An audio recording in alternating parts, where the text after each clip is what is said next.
In this video, I will show you how to fix Instagram shopping not available issue. First, check your account type. Launch open the Instagram app, log into your account. Now tap on the profile icon, then tap on the three lines. Here, you want to scroll down and find the option of account type and rules. Tap on account type. Now make sure that your account is set to a professional account, as Instagram shopping is only available for eligible business accounts. Next, keep in mind that Instagram shopping is not available in every country. If the feature isn't supported in your region, you won't be able to access it until it becomes available.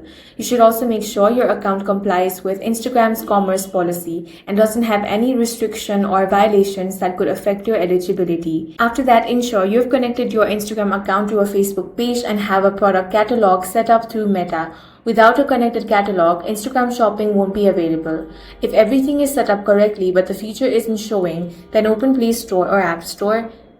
Now tap on the search bar and here search for Instagram. If you find the update option, tap on that and update the app to the latest version. If the problem continues, restart your device, or you can also uninstall and reinstall Instagram. That's all for this video. If you found it useful, make sure to hit the like button and subscribe for more videos like this.